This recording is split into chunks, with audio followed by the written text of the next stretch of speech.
भारत की सरकार ने, राज्यों की सरकार ने अलग अलग राज्यों में अलग अलग जगहों पे 365 वक्फ की संपत्तियां कब्जा कर रखी हैं।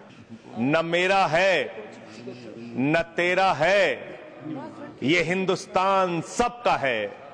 नहीं समझी गई ये बात तो नुकसान सबका है। जितने भी हिंदुओं की कमेटियां हैं, ट्रस्ट है, बोर्ड है, उन सारे ट्रस्ट और कमेटियों में 80% आरक्षण दलित, आदिवासी और पिछड़े हिंदुओं को दीजिए। मान्यवर, हम लोग बचपन से एक शब्द सुनते आए, सरकार माई बाप। सरकार माई बाप यानी कि जो सरकार होती है वो लोगों की माई बाप होती है, मां की तरह ख्याल रखती है, पिता की तरह ख्याल रखती है। लेकिन अगर कोई सरकार अपने बच्चों को उसका गला घोटने पे उतारू हो जाए तो वो फिर सरकार निष्पक्ष सरकार नहीं है, नहीं है मान्यवर। वो सौतेली मां है, वो सौतेली मां है, उसका व्यवहार सौतेला है। और आज आप जो काम कर रहे हैं इस बिल के माध्यम से, आप बाबा साहब डॉक्टर भीमराव अंबेडकर जी के द्वारा लिखे गए संविधान की हत्या कर रहे हैं। और ये बात मैं इसलिए कह रहा हूं कि बाबा साहब डॉक्टर भीमराव अंबेडकर जी ने संविधान की धारा 26 में लिखा, धार्मिक मामलों के प्रबंधन की स्वतंत्रता, धार्मिक एवं धर्मार्थ उद्देश्यों के लिए संस्थाओं की स्थापना एवं रखरखाव करना, धर्म के मामलों में अपने स्वयं के मामलों का प्रबंधन करना, चल एवं अचल संपत्ति का स्वामित्व एवं अधिग्रहण करना तथा ऐसी संपत्ति का कानून के अनुसार प्रशासन करना। यह अधिकार आपने नहीं दिया, यह अधिकार किसी भारतीय जनता पार्टी के लोगों ने नहीं दिया। यह अधिकार बाबा साहब डॉक्टर भीमराव अंबेडकर जी के द्वारा लिखे गए भारत के संविधान ने दिया मान्य। और आप उस संवैधानिक अधिकार को छीन रहे हैं एक गैर संवैधानिक बिल लाके। क्या क्या लिखा इस कानून के अंदर आपने, किस तरीके से आपने इस संविधान की हत्या करने का काम किया।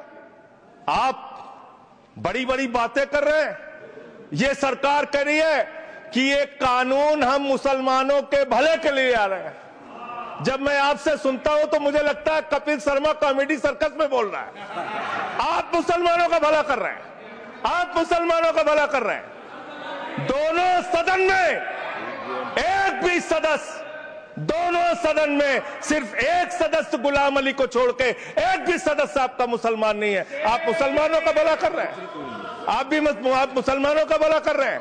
पूरी सरकार में एक मंत्री आपका मुसलमान नहीं है, आप मुसलमानों का भला कर रहे हैं। दो नेता अपने घरों में आपने बैठा दिया, मुख्तार अब्बास नकवी, शहनवाज हुसैन, दोनों की राजनीति आपने खत्म कर दी। आप मुसलमानों का भला कर रहे हैं, आप मुसलमानों का भला कर रहे हैं, आप मुसलमानों का भला कर रहे हैं। अरे सुनना सीखो पहले। मान्यवर, मैं इनके इस कानून में क्या क्या लिखा हुआ है, क्या क्या कहा है इन्होंने। बैठ जाए कृपया, गुलाम अली बैठ जाए। धार्मिक संपत्तियों को यह बिल कब्जा करने की नापाक कोशिश है। इतनी और धार्मिक संपत्तियों को सदन में इतनी कब्जा करने के लिए सदन में इतनी शांति है कि आराम से आप बोलोगे तो आराम से बोल रहा हूं सर। हाँ। आप बैठे हैं तो आपको देख के वैसे ही आराम आ जाता है। आपको देख के मैं वैसे ही आराम में रहता हूं सर। आप जब है आपका संरक्षण है तो आराम से ही बोल रहा हूं। बोलिए। मान्यवर, धार्मिक संपत्तियों को कब्जा करने की एक कोशिश है। इसलिए इस बिल पर न हिंदू को खुश होना चाहिए, न सिख को खुश होना चाहिए, न ईसाई को खुश होना चाहिए, न जैन को खुश होना चाहिए, न बौद्ध को खुश होना चाहिए, क्योंकि नंबर सबका आएगा। और आज वक्फ की संपत्तियां कब्जा करके आप अपने दोस्तों को देंगे, कल गुरुद्वारे की संपत्तियां कब्जा करके आप अपने दोस्तों को देंगे, फिर चर्चों की संपत्तियां कब्जा करके आप अपने दोस्तों को देंगे, फिर बौद्धों की संपत्तियां कब्जा करके आप अपने दोस्तों को देंगे, फिर जैनों की संपत्तियां कब्जा करके आप अपने दोस्तों को देंगे, फिर मंदिरों की जमीनें कब्जा करके आप अपने दोस्तों को देंगे। आप तो वो लोग हैं जिन्होंने प्रभु श्री राम के मंदिर में भी घोटाला किया। मान्यवर, प्रभु श्री राम के मंदिर के जमीन में घोटाला किया। मैं कागज दूंगा सर, मैं कागज दूंगा। बंद कर दिया मैंने। ये लोग राम मंदिर में घोटाला करने वाले लोग हैं। राम मंदिर की जमीन का चंदा खाने वाले लोग हैं सर। ये लोग 2 करोड़ की जमीन 5 मिनट में 18 करोड़ में बेची सर इन लोगों ने। 16.5 करोड़ का घोटाला किया, 18.5 करोड़ में जमीन बेची। ये राम मंदिर में घोटाला करने वाले लोग हैं सर। मान्यवर, अरे प्रभु श्री राम के नाम का पैसा खाते हो तुम लोग। अरे बैठ जाओ, राम मंदिर का पैसा खाते हो। अरे राम मंदिर में घोटाला करते हो बैठो। अरे राम मंदिर का चंदा खाते हो। अरे चंदा चोरो बैठो, चंदा चोरो बैठो, चंदा चोरो बैठो, बैठो चंदा चोरो, चंदा चोरो बैठ जाओ। चंदा चोर हो तुम लोग चंदा चोर हो, चंदा चोर हो तुम लोग, चंदा चोर हो, चंदा चोर हो, चंदा चोरो बैठो। 1 मिनट को प्लीज। चंदा चोरो बैठो। सभापति महोदय, Shri Gajendra Singh ji. Sir I am not building sir, I am not building. सदस्य ने चंदा चोरी किया इन्होंने, राम का पैसा खाया करने वाले राम का पैसा खाया सर इन्होंने। राम मंदिर का विषय, राम मंदिर में चंदा चोरी किया इन्होंने। बैठ जाए, चंदा चोर है सर ये लोग। इन्होंने प्रभु श्री राम का चंदा खाया, कृपया बैठ जाए। चंदा चोरी किया सर। सुनने में बहुत अच्छा लगता है कि आप पिछड़े मुसलमानों का भला करने जा रहे हैं। आपने इसमें कहा कि आप महिलाओं का भला करने जा रहे हैं। सुनने में बहुत अच्छा लगता है कि आप महिलाओं का भला करने जा रहे हैं, लेकिन ये सरकार और यहां पे इस समय मंत्री जी नहीं है, मैं उनसे पूछना चाहता हूं, आप देश को और सदन को गलत जानकारी क्यों दे रहे हैं? मानवर 2013 के वक्फ बिल में जो भारतीय जनता पार्टी की सहमति और सहयोग से पास हुआ, उसमें भी महिलाओं के लिए आरक्षण था। मना कर दीजिए कि नहीं था? मना करिए कि हम गलत बोल रहे हैं। मान्यवर मंत्री जी ने कहा 1 करोड़ सुझाव आया। मैं आपसे पूछना चाहता हूं, कितने करोड़ ईमेल आए, कितने करोड़ पत्र आए, कितने करोड़ सुझाव आए? पूरे देश को जानकारी दीजिए, और मैं आपको दावे के साथ कह सकता हूं, जब पूरा सच सामने आएगा तो देश को पता चलेगा कितने लोग इस बिल के विरोध में थे, कितने लोग इस बिल के समर्थन में थे। मैं जेपीसी का सदस्य था मानवर, मैं कह रहा हूं आपसे लाइए। और आप पिछड़े मुसलमानों का भला करना चाहते हैं, मैं आपसे हाथ जोड़कर निवेदन करता हूं, विनती करता हूं, और हमारे जो मित्र उधर भी हैं, अगर आप मेरी बात से सहमत हैं तो समर्थन करना। समाज में छुआछूत को, बीमारी को मिटाने के लिए चलिए उठाते हैं कदम, और अगले सत्र में एक बिल लेके आइए। जितने भी हिंदुओं की कमेटियां हैं, ट्रस्ट है, बोर्ड है, उन सारे ट्रस्ट और कमेटियों में 80% आरक्षण दलित, आदिवासी और पिछड़े हिंदुओं को दीजिए। मैं समर्थन करूंगा आपका, माला पहनाऊंगा आपको। आप पिछड़ों का भला करने की बात करते हैं, आप दलितों का भला करने की बात करते हैं।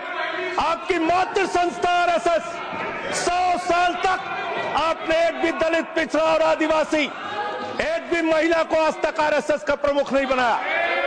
आप दलितों और पिछड़ों और आदिवासियों की Hindu, if the DM is not Hindu, then additional district magistrate will be an ex officio member of the trust. हम इसका समर्थन करते हैं सर। हिंदू धर्म के ट्रस्ट में हिंदू को मेंबर होना चाहिए, आपने लिखा, हम इसका समर्थन करते हैं। लेकिन आप दूसरे धर्मों के ऊपर कह रहे हैं। कल को आप गुरुद्वारा कमेटियों में कहेंगे सिख नहीं, दूसरे धर्म के लोग इसमें आएंगे। कल को आप जैन कमेटियों में घुसड़ेंगे, बौद्धों की कमेटियों में घुसड़ेंगे। ये बात गलत है, ये पूरी तरीके से गलत है। और आज पूरे देश को आप बताइए, मान्यवर, पूरे देश को आप बताइए, 2009 में आपने अपना घोषणा पत्र जारी किया था, मैनिफेस्टो। ये मैनिफेस्टो आपका लेके आया हूं, ये तो आपका डॉक्यूमेंट है, मेरे घर नहीं बना। इस मैनिफेस्टो में लिखा है इन्होंने कि 2009 के मैनिफेस्टो में लिखा है कि वक्फ की जमीनों पर जो अवैध कब्जे हुए हैं, के.आर. रहमान की कमेटी की रिपोर्ट के हिसाब से हम मुस्लिम धर्म गुरुओं के साथ बातचीत करके उसको खाली कराने का काम करेंगे। कितना दोहरा चरित्र है आपका। आपने कहा वक्फ की जमीनों को खाली कराने का काम करेंगे जिसपे कोई और कब्जा कर रखा है। मान्यवर, एक और बात, सुप्रीम कोर्ट के अंदर आप कह रहे हो कागज चाहिए, कागज चाहिए। मंत्री जी ने कहा कागज चाहिए। मंत्री जी, आपको कागज की बहुत जरूरत होती है, कागज आपको चाहिए। आपकी सरकार ने 2020 में, ये पूरे देश को देखना चाहिए, पूरे देश को सर, 2020 में मैं जेपीसी का मेंबर था, एक कागज वहां मिला। में 2020 में सुप्रीम कोर्ट में, सर आप, मेरी बात नहीं आ रही सर मेरी बात नहीं आ रही। 2020 में मान्यवर इस भारत की सरकार ने, मोदी जी की सरकार ने शपथ पत्र दिया सुप्रीम कोर्ट में। से क्या लिखा हुआ है? 99% वक्फ की संपत्तियां डिजिटाइज हो चुकी हैं। मुख्तार अब्बास नकवी साहब आपके मंत्री थे, उनका बयान है 100% वक्फ की संपत्तियां डिजिटाइज हो चुकी हैं। तो जब आप सारी संपत्तियां डिजिटाइज कर चुके हैं, सब कुछ ऑनलाइन कर चुके हैं वामसी पोर्टल में, सारे कागजात जांच चुके हैं, तो क्या आप फसाद कराने के लिए फिर से कागज मांग रहे हैं? फसाद कराने के लिए आप फसाद कराने के लिए कागज मांग रहे हैं? आप फसाद कराने वाले हिंदू हैं, हम सौहार्द फैलाने वाले हिंदू हैं। यह बुनियादी फर्क है, यह बुनियादी फर्क है आप में। आप देश भर में फसाद, नफरत, लड़ाई, झगड़ा कराने का काम करते हैं। मान्यवर, मैं अंत में आप लोगों से सिर्फ एक ही बात कहना चाहता हूं कि आज सच्चर कमेटी की रिपोर्ट की बात कही गई और कहा गया 12,000 करोड़ की आमदनी हो सकती थी। एक सुझाव मैं पूरे सदन की तरफ से इस सरकार को देना चाहता हूं। 12,000 करोड़ की आमदनी की चिंता है वक्फ की, करोड़ों मुसलमानों की चिंता है आपको। एक अपने दोस्त को पकड़ के लाइए, नीरव मोदी को 20,000 करोड़ वसूलिए, 12,000 करोड़ वक्फ को दीजिए, 8,000 करोड़ अपने पास रखिए। 8,000 करोड़ का आपको मुनाफा होगा, 12,000 करोड़ वक्फ को दे दीजिए, करोड़ों मुसलमानों का भला हो जाएगा। मान्यवर, अंतिम बात कह के आपने कहा सच्चर कमेटी की रिपोर्ट से 12,000 करोड़ की आमदनी की बात कही गई है। अर्ध सत्य मत बोलिए, पूरा सत्य बोला कीजिए। सुविधाजनक सत्य मत बोलिए, पूरा सच बोला कीजिए। मंत्री जी, इसमें लिखा हुआ है सच्चर कमेटी की रिपोर्ट में